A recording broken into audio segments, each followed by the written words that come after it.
Mesdames, Messieurs, après toutes ces brillantes interventions, on m'a laissé presque rien à dire. Mais quand même, j'ai écrit un papier qui devient un peu inutile parce que je vais m'en passer.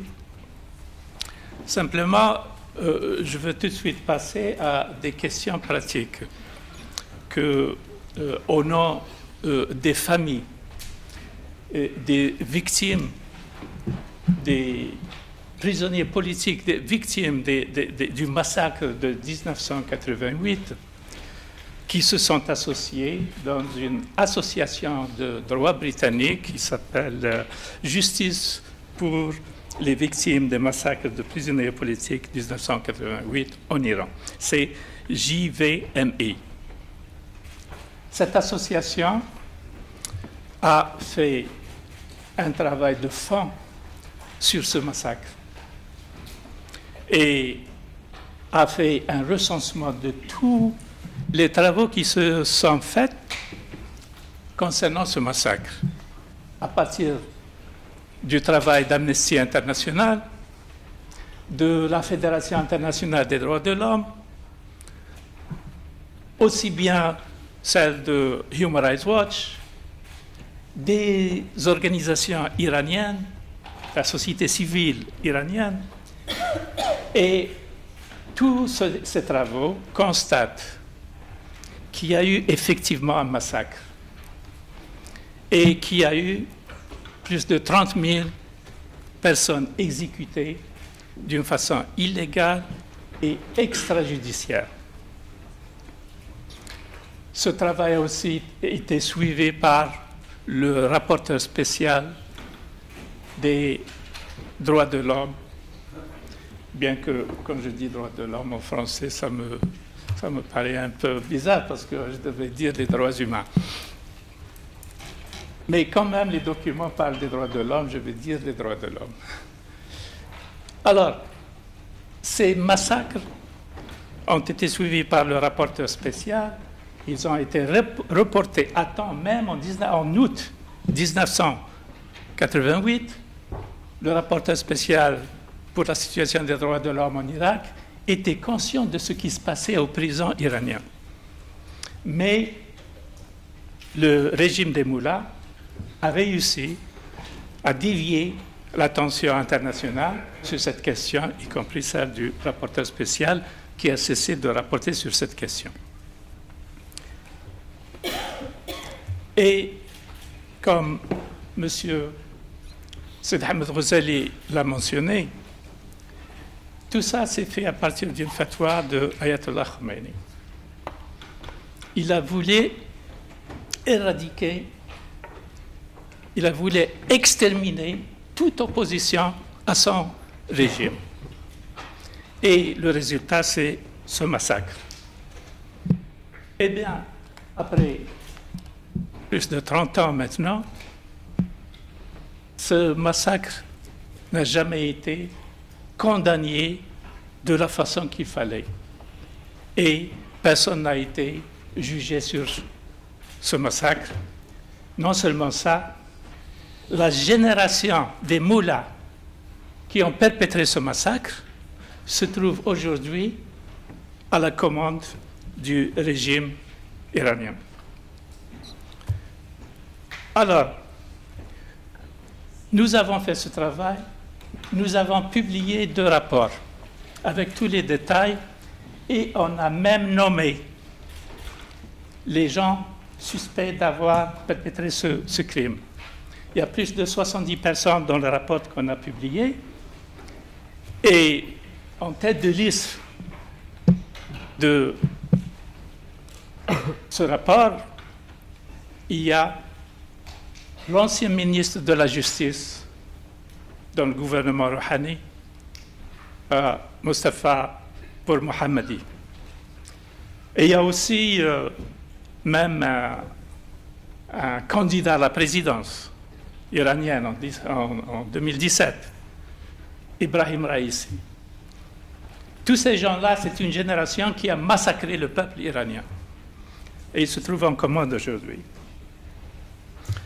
Ils ont terrorisé leur peuple ils ont terrorisé le Moyen-Orient. Et aujourd'hui, comme vous l'avez constaté dans les interventions que vous avez entendues, maintenant, ils exportent leur terrorisme ici en Europe même. Donc, ce qu'on voudrait faire, c'est de faire appel aux des Nations Unies, à l'Organisation des Nations Unies, pour qu'ils fassent une enquête indépendante. Vous savez, les Nations Unies, avant tout, c'est une organisation politique. Et moi, j'ai travaillé au sein de l'UNAMI. L'UNAMI, c'est une mission politique. Mais mon bureau, c'était un bureau des droits de l'homme. Et faire un travail au sein d'une organisation, d'une mission politique, et demander la protection des droits de l'homme, ce n'était pas un travail facile.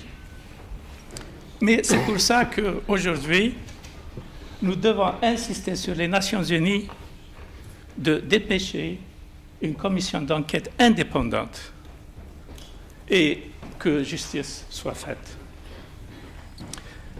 Je voudrais aussi rappeler que les gouvernements européens aussi, ils ont à répondre à beaucoup de questions qui se posent, surtout quand on les voit signer et ratifier des accords de coopération et d'association. Je cite les accords d'association avec les pays méditerranéens, les 78 accords avec les pays ACP, Afrique, Caraïbes, Pacifique. 78 accords qui insistent sur la question du respect de la gouvernance démocratique, de l'état de droit et des droits de l'homme. Mais en pratique, on n'a jamais vu l'Union européenne insister à l'application de ces clauses qu'on appelle la clause des droits de l'homme. Et surtout quand on les voit faire un marathon pour arriver, qui arrive le premier à Téhéran, pour décrocher des accords commerciaux, là, on se demande sur la crédibilité de ces clauses de droits de l'homme, et aussi, on se demande sur la crédibilité de la diplomatie des droits de l'homme européenne.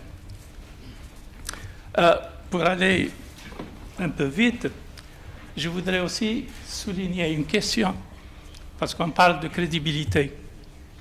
La question d'essayer de diaboliser les anciens résidents du camp d'Ashraf et les membres du Conseil de la Révolution iranienne, aussi l'OMPI. Il y a une campagne de diabolisation de ces gens. Et cette campagne a été bien décrite dans un rapport publié par M. Struan Stevenson, qui démontre combien certains médias, je dirais bien certains médias européens, qui font essayer de mettre tout sur le dos des moudjahidines et les décrire comme encore des terroristes. Mais en fait, vous vous souvenez quand ils étaient à Ashraf,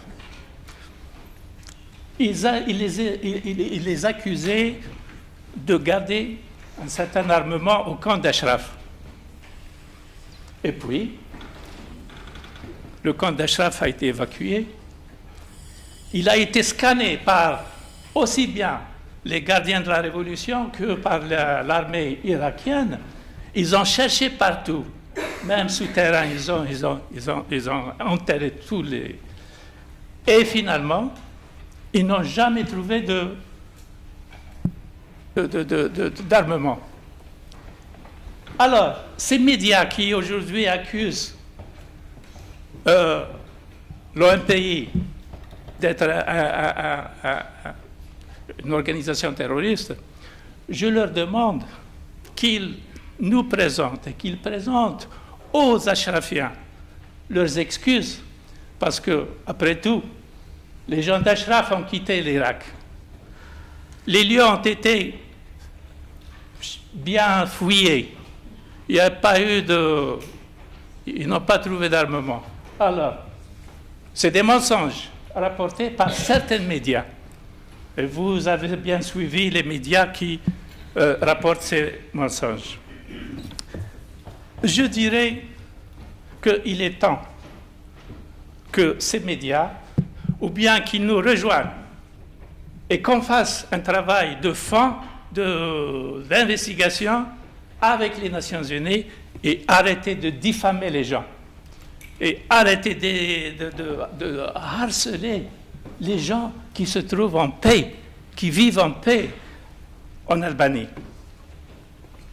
Je peux aussi saisir cette occasion, Madame, pour faire un appel aux honorables membres de cette auguste Assemblée, qu'ils nous joignent et qu'ils joignent les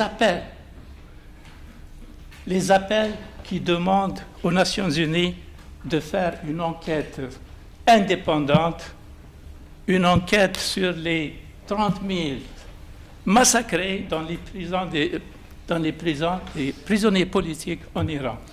Une enquête doit avoir lieu et le support des parlementaires français certainement pourra faire aboutir cette demande. Je vous remercie.